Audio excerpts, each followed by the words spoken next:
लगातार जारी है। सरकार इस पर वाहवाही ले रही है तो विपक्ष इस पर सवाल खड़े कर रहा है। अब बिहार के पूर्व मुख्यमंत्री जीतन राम मांझी ने शिक्षक भर्ती परीक्षा पर सवाल खड़े कर दिए हैं। उन्होंने कहा है कि मेरे पास इसका प्रमाण है कि इस परीक्षा से लेकर रिजल्ट तक धांधली हुई है, जिसकी जांच होनी चाहिए। वहीं उन्होंने कहा कि इसकी शिकायत बिहार लोक सेवा आयोग के अध्यक्ष के पास भेज रहे हैं। इस दौरान उन्होंने जेडीयू पर भी सवाल खड़े किए हैं। उन्होंने कहा कि उन्हें लग रहा है कि जीतन राम मांझी ऐसे ही बयानबाजी कर रहे हैं, जबकि मेरे पास इसे साबित करने के लिए कई प्रमाण हैं।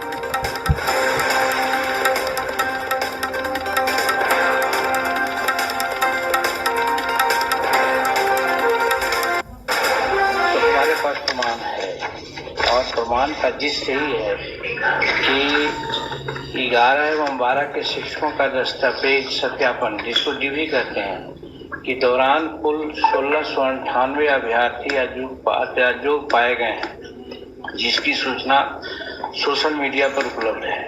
परीक्षा फल के पहले जब दस्तावेज डीएवी का सत्यापन जो हुआ तो आयोग पाए गए थे, उनमें घोषित योगदान करवाया जा रहा है, यानी कि जो आयोग पाए गए थे उनको भी घोषित किया गया योग। और दूसरा है कि परीक्षा के अनिवार्य विषय में अनुपस्थित एवं असफल अभ्यर्थियों की संख्या लगभग 150 दिखाई गई है, जो अभी हम कह रहे हैं, जबकि वास्तविक रूप में इससे कहीं अधिक अभ्यर्थी परीक्षा में अनुपस्थित थे, जिसकी चर्चा हम पहले कर दिया।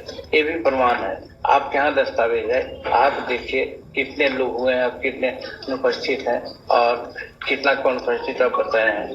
फिर ये कहा गया है कि जो परिणाम आ गया है परीक्षार्थियों का, उनको ORM में कई महत्वपूर्ण कॉलम नहीं भरे हैं, लेकिन उनको भी जो पाया गया है।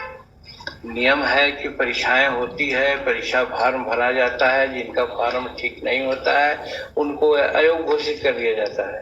अब आप यहाँ रिजल्ट घोषित हो जाने के बाद उनके दस्तावेज को पुनः आप वेरिफिकेशन करवाते हैं और सत्यापित कराते हैं, ये क्या मतलब है कि सभी लड़का उसमें सब पासे कर जाए? इसका मतलब है कि सेंटर मैनेज था, और मैनेज का मतलब है कि पैसा देकर के लोग मैनेज किए हैं। तो गरीब आदमी जिसके पास पैसा नहीं है वो तक मैनेज नहीं हुआ होगा, वो असफल हो जाएगा। तो इस तरह की धांधलियां हुई है, इसलिए पूरा प्रमाण पत्र के साथ हम बोले हैं। और जो कह रहे हैं कि प्रमाण की बात है, तो हमारे हाथ में दस्तावेज है, ये दस्तावेज हम पब्लिक सर्विस कमीशन को भेज रहे हैं, वो उससे प्राप्त कर लें और संतुष्ट हो। और वहीं इस सवाल पर बिहार में सियासी घमासान मचा है। कई दलों ने अपनी अपनी प्रतिक्रियाएं दी हैं, आपको सुनाते हैं। अभी जो नियुक्तियां हुई हैं वो तो कैश फॉर जॉब नाम के स्कैम का एक पार्ट है। बिहार में अभी एक बहुत बड़े पैमाने पे घोटाला चल रहा है। लालू प्रसाद यादव का सरकार में साथ आने का ही मतलब है कि बिहार में घोटालों का एक नया घोटाला होने जा रहा है। सिर्फ और सिर्फ घोटालों की सीरीज का ये एक घोटाला है, cash for job scam. BPSC इतने कम समय में तकरीबन 7 लाख लोगों की परीक्षा ठीक तरीके से कराने का दावा कर रही है। इतने बड़े पैमाने पर बीपीएससी के माध्यम से शिक्षकों की बहाली अपने आप में ऐतिहासिक है। इसकी चर्चा पूरे देश में हो रही है, बिहार मॉडल की सराहना भी हो रही है।